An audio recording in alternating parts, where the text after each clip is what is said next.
excited today because it's a beautiful day. It's been a wonderful day, and I'm glad to be here to share this with you.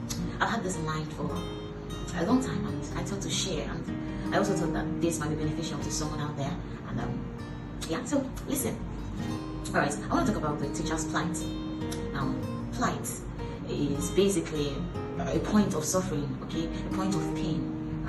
So the reason why I called this exposition "It's the Teacher's Plight" is because, okay, there are several instances and contemporary situations that the teachers of our nation go through, and most of the times, and many times, they keep quiet and keep silent about it. And so I thought to be the voice for the teachers. So please follow through. And by the way, this is an introductory video. It's basically an overview of what the Teacher's Plight poem is going to be, because that poem is coming soon. So please go ahead and watch it as soon as it's dropped. Okay, it's coming soon this month of October. So you can get to watch it on Instagram, on YouTube, on Facebook, and the links will be shared. So yeah, now I would like to start with this. When I was much younger, I had an image and of who the teacher was to me. I always saw my teachers as inspirers, as my motivation, as my motivators, also as my role models. I always looked up to my teachers, and whatsoever my teacher taught me, I took it in. It became deeply seated in my heart. And you agree with me that this has been the case for a lot of children of this age, even from time past. That if you try to, if you're not a parent, you'll be a parent someday, so this will go through. So if you are teaching your child something, have you ever experienced this where your child said, no, this is how my teacher says it. It's not like that, it's like this, right? Because they have grown a level of trust, and the thing that the teacher has taught them has seated deeply in their hearts. So they even believe the teacher more than the parents. It shows you that the teacher has a huge, a massive level of influence over the life and destiny of your child, which makes the profession of the teacher highly valuable. Now, what is the teacher's plight? This plight begins from the university days of a teacher in practice.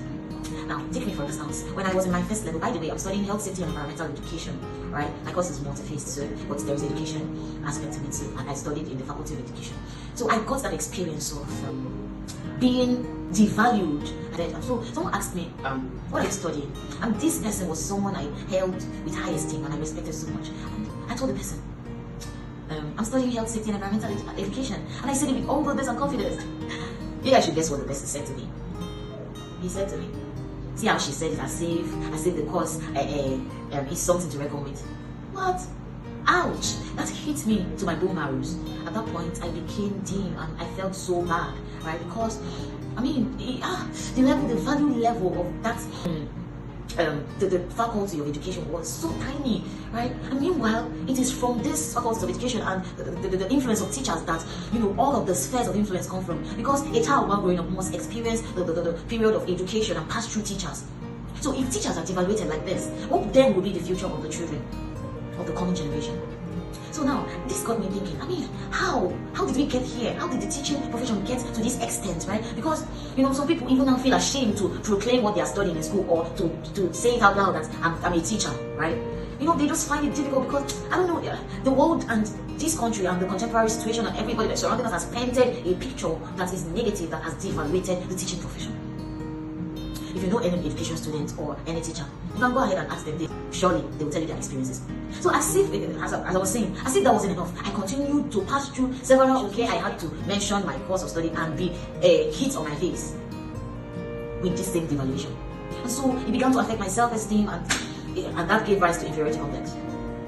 And I came to understand that this was also the case for many other students that were studying education, because these began to give rise to lack of motivation. They lost the motivations to study their education courses and be diligent in it, decreased productivity, and so this has been the case over time. Though it was not the same case in the past years, in the 1990s and the 1980s, the teaching profession was held at high esteem, with high regard. The teachers were, you know, they're like gods.